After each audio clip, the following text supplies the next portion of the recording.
Hello guys, नमस्ते। आप लोगों के लिए 50 क्वेश्चन मैं फिजिक्स का लेकर आया हूं। जो वीवीआई क्वेश्चन आपको 100% एक क्वेश्चन दिखेगा। इसमें से बस इतना कर लो, आपको दिखेगा। कहीं भी क्वेश्चन बैठे कोई एग्जाम में तो आपको यहाँ से जरूर दिखेगा फिजिक्स का।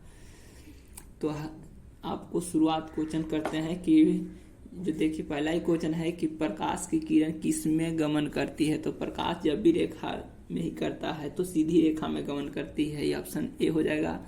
सेकंड क्वेश्चन है प्रकाश का वेग न्यूनतम किस में होती है। न्यूनतम किस में होती है तो प्रकाश सबसे न्यूनतम, ये थोड़ा ऑप्शन गलती दे दिया है, वो फर्स्ट वाला ऑप्शन दे दिया है। चलो, तो पहला अगर रहेगा निर्वात रहेगा ए में, बी में रहेगा पानी रहेगा, सी में कांच रहेगा और डी में इनमें से कोई नहीं। तो हम लोग कांच में मारते हैं। कहाँ ऑप्शन मारेंगे? कांच में।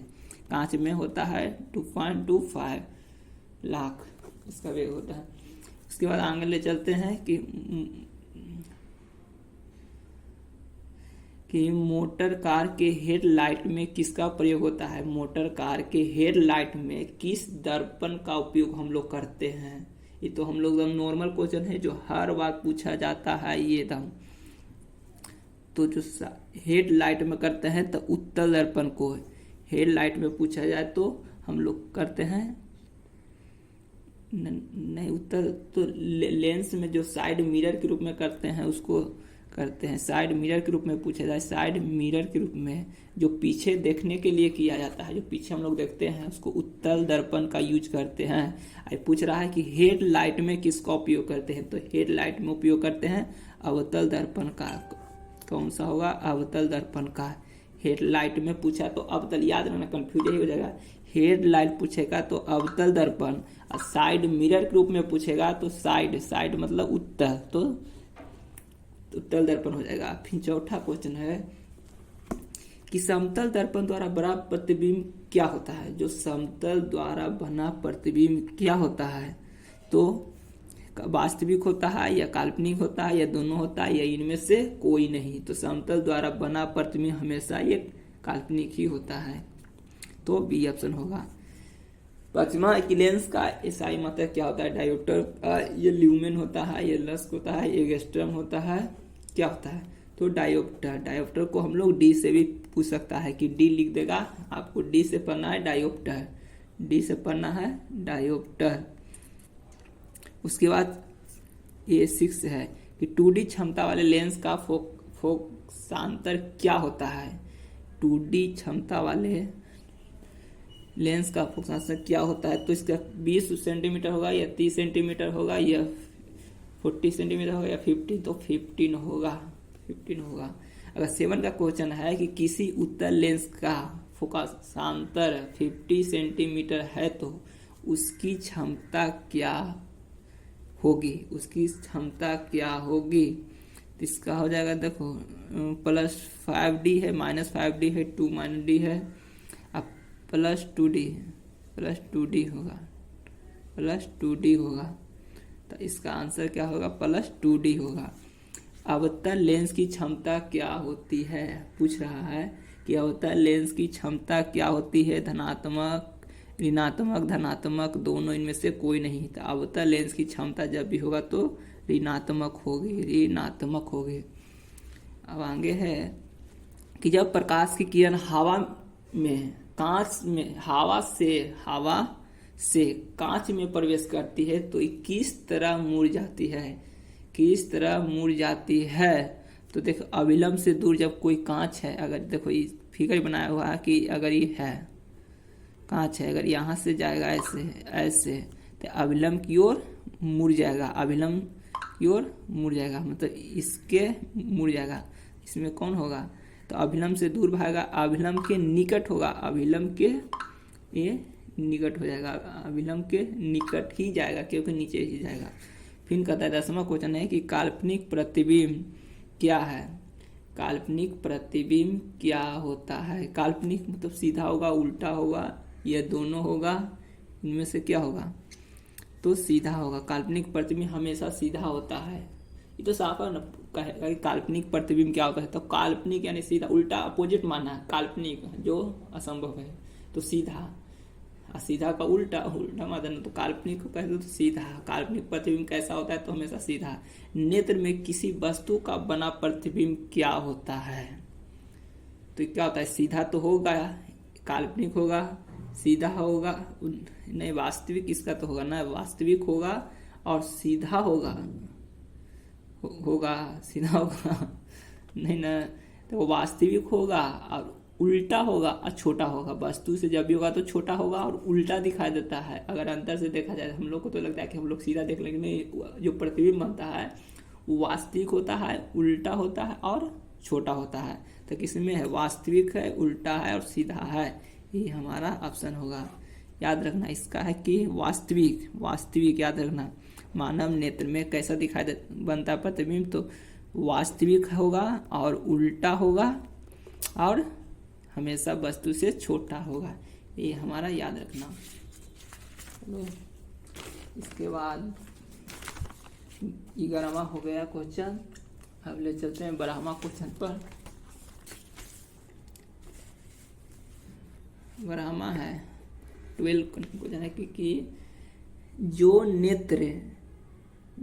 नेत्र निकट स्थित वस्तु को स्पष्ट नहीं देख पाता उस नेत्र में क्या होता है। जो नेत्र किसी निकट स्थित वस्तु को स्पष्ट रूप से नहीं देखता है, तो वो इसका एक ट्रिक है सीधे कि जो निकट जो बस आदमी देख सकता है, जो निकट देख सकता है उसको निकट दृष्टि दो, जो दूर को देख सकता है उसको दूर ही दृष्टि, मतलब उल्टा होता है, जो है वो नहीं है, जो नहीं है जो है। तो निकट जो देख सकता है उसको निकट दृष्टि दो, और जो दूर का वस्तु नहीं देख सकता है उसको दूर दृष्टि दो। जो पूछा है जो नेत्र निकट स्थित वस्तु को स्पष्ट नहीं देख सकता है,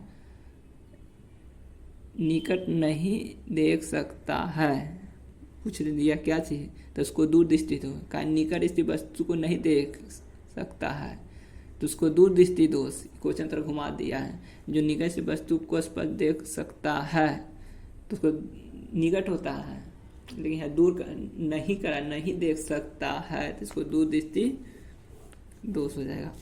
फिर पूछा तेरा कि जरा दूरदर्शिता से पीड़ित व्यक्ति का उपचार किस प्रकार के लेंस से किया जाता है, किस प्रकार के लेंस से किया जाता है।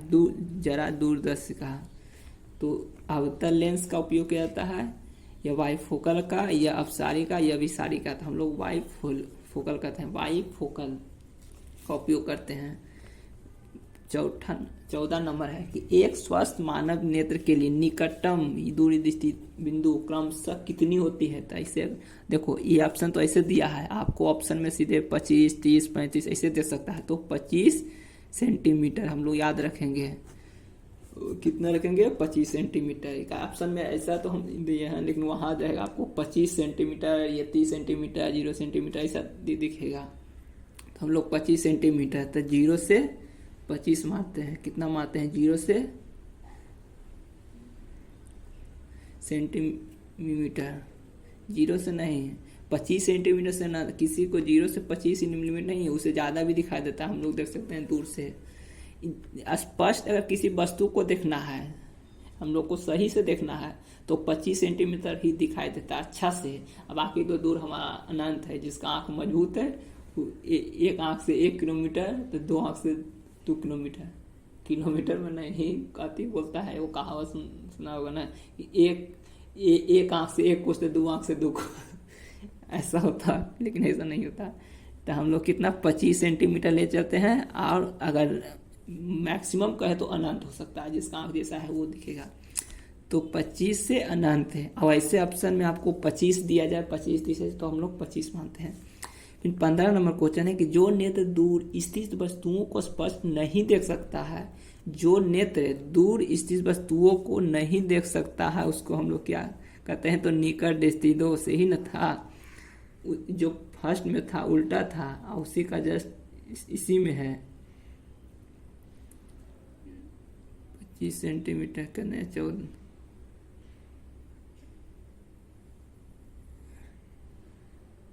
निकल दो दृष्टि क्रमशः कितने होते हैं, निकट दृष्टि तो 16वां है कि नेत्र की समंजन क्षमता कम हो जाने से क्या उत्पन्न होती है।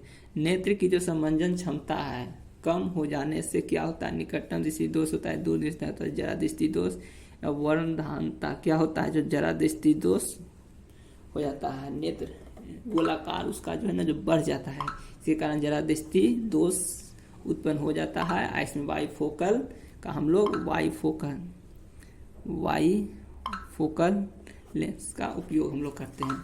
फिर चंद्रमा पर खड़े अंतरिक्ष यात्री को कौन सा आकाश प्रतीक होती है। चंद्रमा पर खड़े व्यक्ति को अंतरिक्ष जब देखेगा तो कैसा दिखाई देगा, यही पूछ रहा है, कैसा दिखाई देगा। तो नीला, काला, उजला, लाल। तो काला दिखाई देगा। कैसा दिखाई देगा, काला। फिर 18वां कहता है कि इंद्रधनुष का बनता किस परिघटना पर आधारित है। इंद्रधनुष क्यों बनता है, इसका कारण क्या है। तो प्रकाश का परावर्तन या प्रकाश का अपवर्तन या प्रकाश का वर्ण विक्षेपण या इनमें से कोई नहीं। तो प्रकाश का वर्ण विक्षेपण के कारण इंद्रधनुष बनता है। जो नेत्र निकट स्थित वस्तु को साफ नहीं देख सकता है उसको क्या कहते हैं, जो वस्तु कहता है कि जो नेत्र निकट स्थित वस्तु को साफ नहीं देख सकता है उस नेत्र में क्या होता है, तो दूरदृष्टि दोष। क्या होता है, दूरदृष्टि दोष। अब कहता है कि मानव नेत्र में उपस्थिति कौन सा लेंस है। मानव के अंदर जो लेंस होता है वो कौन सा लेंस होता है, या अवतल लेंस होता है, या उत्तल लेंस होता है, या कोई नहीं, इनमें से कोई नहीं, या कोई लेंस होता ही नहीं है, या तो इनमें से कोई नहीं। तो हमारे जो नेत्र के अंदर जो लेंस है वो उत्तल लेंस लगा हुआ है, उत्तल लेंस लगा हुआ है जो प्राकृतिक दिया हुआ है। तो 20 नंबर क्वेश्चन हो गया। इसके आगे ले चलते हैं। बस इसी प्रकार इसको रिवीजन करते रहिए, आपको याद हो जाएगा, कंफर्म है आपको इससे क्वेश्चन देखने को मिलेगा। तो 20 हो गया। 20 के बाद चलते हैं आगे लेके। 20 हो गया। अब 21 नंबर क्वेश्चन है। 21 नंबर क्वेश्चन है कि निम्न में से कौन सा अर्ध चालक नहीं है। कौन सा अर्ध चालक नहीं, ये भी क्वेश्चन एकदम इम्पोर्टेंट है, आपको पूछेगा ही। ये क्वेश्चन है जो आपको इम्पोर्टेंट है, हर बार पूछता है, इस साल भी पूछेगा। सब नॉर्मल क्वेश्चन है जो आपको पूछना है। तो सिलिकॉन है, जर्मेनियम है, पारा है, या कोई नहीं। सिलिकॉन होगा, या जर्मेनियम है, या पारा है, या कोई नहीं। तो ये सिलिकॉन भी है जो अर्धचालक है, जर्मेनियम भी है जो भी अर्धचालक है। ZN से जर्मेनियम को कहते हैं, जिंक को तो जर्मेनियम, सिलिकॉन SiM जिन्स का जर्मेनियम को किस कहते हैं। अच्छा छोड़ो ना, ये पारा है। तो पारा एक है जो कि अर्धचालक नहीं है, ये कोई लिक्विड है, इसीलिए इसका ऑप्शन हो जाएगा पारा। ये दोनों तो अर्धचालक ही है, यही हो जाएगा हमारा आंसर सी, पारा। आगे है कि वोल्ट एम्पियर क्या प्रदर्शित करता है। वोल्ट एम्पियर क्या प्रदर्शित करता है, एम्पियर या ओम या वोल्ट या तो वाट, क्या करता है। तो हमारा आंसर हो जाएगा ओम हो जाएगा। ओम, ये वाला ओम, ऐसे ओम संकेत में देखते ही होंगे, ओम। फिर कहता है 1, 2, 5 ओम के तीनों प्रतिरोध को श्रेणी क्रम में जोड़ दिया जाए तो समतुल्य क्या प्रदर्शित होता है। तो इसको हम कैसे बनाते हैं, 1, 3, 4, 5। तो सभी को श्रेणी क्रम कहे, अगर श्रेणी क्रम कहे तो तीनों को जोड़ देना है, 1 + 3 + 5। तो कितना होगा, 5 4 4 हो गया ना, 3 1 4 और 5 9 आ गया। तो हमारा 9 ऑप्शन में सॉरी, तो 1 ओम, 10 ओम, 9 ओम, 15 ओम। तो हमारा हो जाएगा ऑप्शन 9 ओम। यही अगर श्रेणी समांतर क्रम में कहता तो इसका होता है 1/R 1 + 1/R2 + 1/R3। ये फार्मूला पर हम लोग बनाते हैं। तो 1/1 हो जाता है प्लस 1/3 + 1/5। ये जो भी इनका जोड़ तो जानवर करते हैं, सब जो आता आंसर वही होता है। तो श्रेणी क्रम में कहता है, श्रेणी कहे तो हम लोग जोड़ देते हैं, श्रेणी मतलब जोड़ दो, लगातार हो गया हमारा। फिर 24 का है, कहता है कि विद्युत धारा का मात्रक क्या होता है। विद्युत धारा का मात्रक क्या होता है, वाट, वोल्ट, ओम, एम्पियर। तो हमारा आंसर हो जाएगा एम्पियर। 24 का होता है एम्पियर। अब उसके बाद कहता है विभवांतरण का एसआई मात्रक क्या है। विभवांतरण का एसआई मात्रक क्या है, जूल, वाट, एम्पियर या वोल्ट। तो क्या होता है, हम लोग वोल्ट में जानते हैं। एम्पियर तो कि देखिए कि विद्युत धारा का होता है। कार्य का एसआई मात्रक होता है तो जूल होता है। अगर 1 किलोवाट घंटा किसके बराबर होता है, 1 किलोवाट 1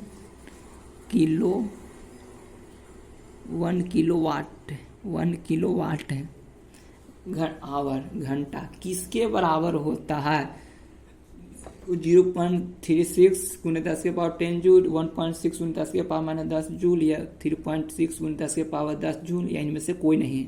तो हमारा आंसर हो जाएगा जूल बराबर ये होता है, 3.6 गुने 10 के पावर 10 जूल होता है।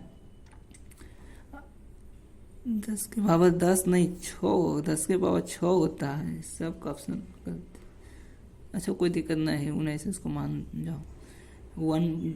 3.6 गुना 10 के पावर 6 जूल होता है। ये आप लोग फार्मूला में कहीं भी देखेंगे मिलेगा आपको।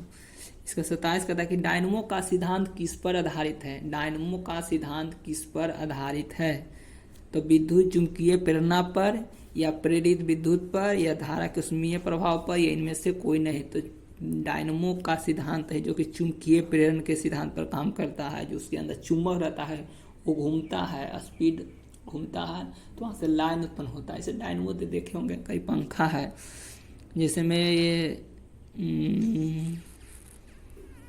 ये पंखा है। अगर ये पवन चक्र है, पवनों का चक्र किसे कौन सा देश का कहते हैं, तो डेनमार्क का है। तो हम लोग जानते हैं जिसे इस चक्र है, ये यहाँ अगर जाता है, यहाँ से एक डायनो लगा रहता है। यहाँ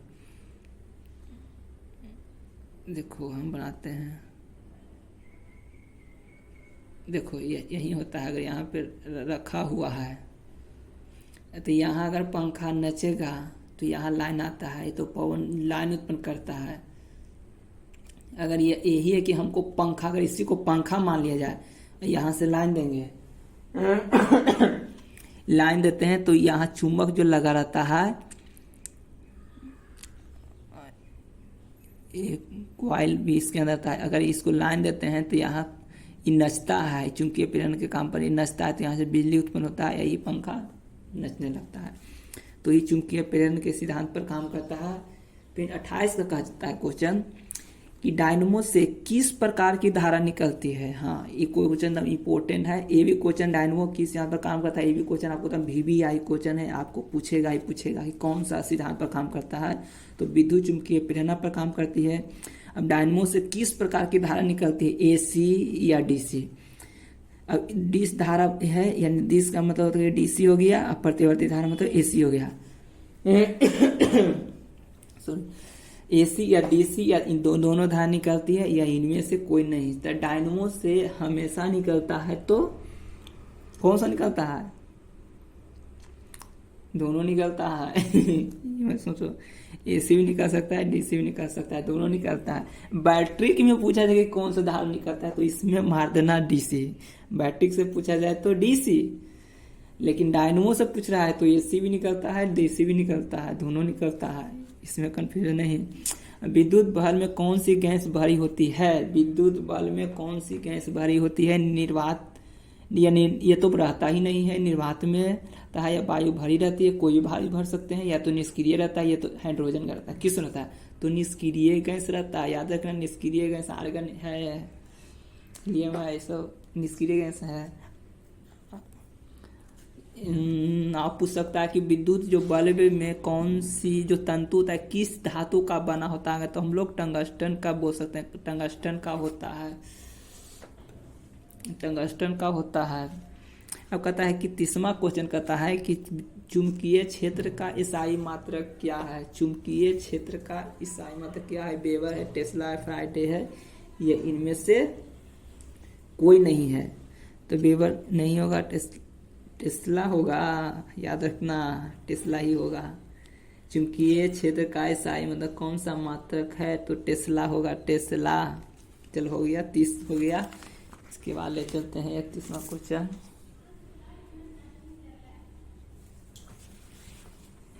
ये 30वां क्वेश्चन हो गया ना,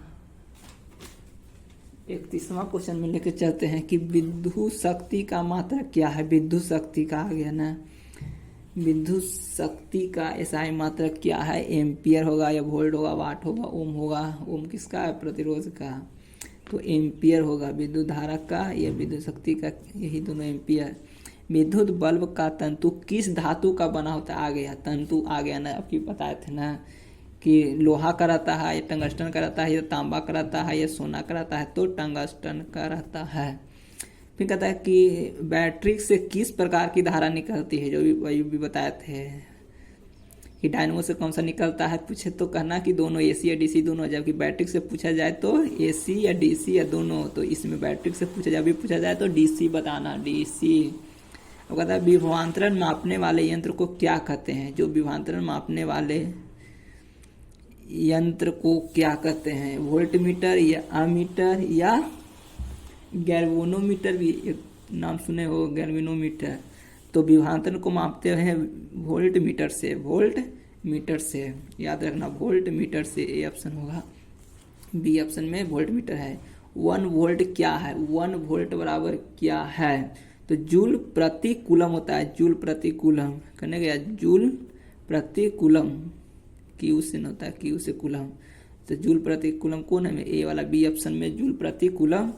अब किलोवाट घंटा क्या है, किलोवाट घंटा क्या, किलोवाट घंटा क्या है, पूछ सकता है किलोवाट घंटा क्या, तो विद्युत ऊर्जा है, क्या है, तो किलोवाट घंटा ऊर्जा है, विद्युत ऊर्जा है, तो सी ऑप्शन होगा। 37 में कहता है कि विद्युत धारा उत्पन्न करने की युक्ति क्या है। विद्युत धारा उत्पन्न करने की युक्ति क्या है। जो विद्युत धारा उत्पन्न करता है, कौन करता है, जनरेटर करता है या मोटर करता है, एम्पियर करता है, गैल्वेनोमीटर करता है। गैल्वेनोमीटर तो एक नापने वाला यंत्र है, ये मीटर है जो कि विद्युत धारा का एसआई मात्रक है, मापने वाला। मोटर है तो मोटर क्या करता है, तो ये बिजली देते हैं तो चलता है। अब विद्युत धारा जो उत्पन्न करता है, कौन करता है, तो जनरेटर करता है, ये मोटर उत्पन्न नहीं करता है, जबकि इसमें से जाता है, लाइन पहले ही चाहिए, इसमें करंट पहले चाहिए हम लोग का, तो उत्पन्न नहीं करता है। जबकि जनरेटर जिसको हम पवनों का देश कहते हैं, डायनमो उसी जनरेटर होता है, इसको विद्युत ऑप्शन हो जाएगा, ए ऑप्शन जनरेटर है। अब 1 HP अश्व शक्ति किसके बराबर होती है। 1 HP में कितना शक्ति होती है। 1 हाउस जिसे पूछते हैं ना, जो गाँव में कि 1 हाउस का मोटर है मेरा, तो उसमें कितना होता है, तो 746 वाट होता है, या 736 वाट होता है, या 756 वाट होता है, या 767 वाट होता है। तो कितना होता है, 746 वाट होता है। धारा में कौन सा आवेश रहता है, धारा में कौन सा आवेश रहता है, विराम अवस्था में रहता है, गति की अवस्था में रहता है, या किसी भी अवस्था में रह सकता है, या इनमें से कोई नहीं। तो जब भी धारा में कौन सा आवेश रहता है, तो हमेशा गतिशील होता है। क्या रहता है, तो हमेशा गतिशील, इलेक्ट्रॉन चलता ही रहता है, हमेशा इलेक्ट्रॉन चलता रहता है। ऊर्जा का एसआई मात्रक क्या है, कैलोरी है, जूल है, ताप है, इनमें से कोई नहीं। तो ऊर्जा का एसआई मात्रक हम लोग जूल में मापते हैं, जूल में मापते हैं। 40 हो गया। 41 में है कि निम्न में से कौन बायोगैस ईंधन का स्रोत है।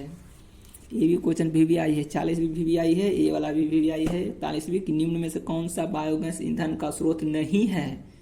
ईंधन का स्रोत नहीं, उसको हम ईंधन की यूज में नहीं कर सकते हैं। लकड़ी या गोबर गैस या नाभिकीय ऊर्जा, ये इनमें से कोई नहीं। नाभिकीय ऊर्जा होगा, क्या होगा, नाभिकीय ऊर्जा। 41 हो गया। अब चलते हैं 42 में कि ग्लोबल वार्मिंग के लिए एक उत्तरदायी है, ग्लोबल वार्मिंग के लिए उत्तरदायी कौन सी है, जो नुकसान हम लोगों को पहुंचा रहा है ग्लोबल वार्मिंग को, जो बहुत खतरनाक है, जो ओजोन परत को छेद कर रहा है। तो सबसे ज़्यादा प्रदूषण ये भी है, CO2। ग्लोबल वार्मिंग के लिए उत्तरदायी कौन सी गैस है, तो CO2 कार्बन डाइऑक्साइड है। अब कहते हैं कि 43 का किसी नाभिकीय विखंडन में युक्त ऊर्जा कौन सी होती है। किसी नाभिकीय विखंडन में युक्त ऊर्जा कौन सी होती है, कितनी होती है, कौन सी होती है, तो 200 मेगा MeV 200। 44 कहता है कि ऊर्जा का सबसे अधिक प्रत्यक्ष एवं विशाल स्रोत कौन सा होता है। सबसे ज्यादा कोयला से ऊर्जा रहता है सब ज़्यादा है, विशाल चीज़ है, या बिजली से या सूर्य से या परमाणु ऊर्जा से। तो सबसे विशाल बड़ा कहे तो सूर्य है। जो समझता है ये आग का गोला है उसको दम ब्लास्ट कर देगा। तो सूर्य है सबसे बड़ा, कौन है तो सूर्य है। फिर कहता है कि पवनों का देश किसे कहा जाता है, आ गया ना जो बताते हैं, पवन का देश किसे कहा जाता है, भारत को, फिनलैंड को, डेनमार्क को या अमेरिका को। ऑप्शन कौन होगा, डेनमार्क है, अभी बताया था पहले। जीवाश्म ईंधन का कौन सा उदाहरण है, जीवाश्म ईंधन का कौन सा उदाहरण है, कोयला, लकड़ी, गोबर गैस या इनमें सभी। तो सभी हो जाएगा, सभी हमारा है ईंधन। कार्य करने की क्षमता को क्या कहते हैं, कार्य करने की क्षमता को बल कहते हैं, शक्ति कहते हैं, ऊर्जा कहते हैं, ईंधन कहते हैं, क्या कहते हैं, कार्य करने की क्षमता को बता दो क्या कहते हैं। क्या कहते हैं, शक्ति, पावर कर सकते हैं, नहीं ऊर्जा, आपके अंदर कितना ऊर्जा है वही कार्य करने की क्षमता को ऊर्जा कहते हैं। गोबर गैस का एक प्रकार का क्या है, गोबर गैस एक प्रकार का क्या, प्राकृतिक गैस है या बायोगैस है या लकड़ी है, चूल्हा है, क्या है, तो बायोगैस है, समझते हो ना, बायोगैस है। नाभिकीय ऊर्जा का स्रोत, हाँ एक ट्रिक है इसका भी है, नाभिकीय में आपको पूछा जाएगा, नाभिकीय नहीं, न आगे ना आया तो नहीं, मतलब नहीं खत्म होने वाला है, इतना साना इसका है धरती पर, वो खत्म होगा ही नहीं, नहीं नाभिकीय मतलब नहीं, नहीं ज्यादा नहीं, नाभिकरणीय ऊर्जा का स्रोत है, तो न मतलब नहीं खत्म होगा, यानी जो कहीं खत्म ही नहीं होगा। तो ऑप्शन क्या है, नाभिकीय ऊर्जा, सौर ऊर्जा, कोयले से प्राप्त ऊर्जा, प्राकृतिक गैस से प्राप्त ऊर्जा। नाभिकीय ऊर्जा, सौर ऊर्जा, क्या है इनमें, कोयला से जो कभी खत्म नहीं हो जाएगा, तो हमारा है सौर ऊर्जा होगा, सौर ऊर्जा ना, क्या कि हमारा ये है सूर्य से दिया हुआ जो कभी खत्म ही नहीं होगा, ये परमानेंट है, लकड़ी तो कोयला इसमें तो खत्म होगा, नाभिकीय ऊर्जा भी तो बनाया जाता है, ये भी खत्म हो जाएगा, प्राकृतिक कोई गैस है वो भी खत्म हो सकता है, लेकिन जो सौर ऊर्जा है भगवान का दिया हुआ वरदान कभी नहीं खत्म होगा। फिर कहता है अनवीकरणीय ऊर्जा का स्रोत क्या है, मतलब जो खत्म हो सकता है, मतलब हो सकता है, नहीं था नहीं, इसमें है मतलब हो सकता है खत्म, तो जीवाश्म ईंधन या सौर ऊर्जा, पवन ऊर्जा, विद्युत, कौन होगा 50 का, तो जीवाश्म ईंधन जो कि बना हुआ चीज है ये खत्म हो सकता है।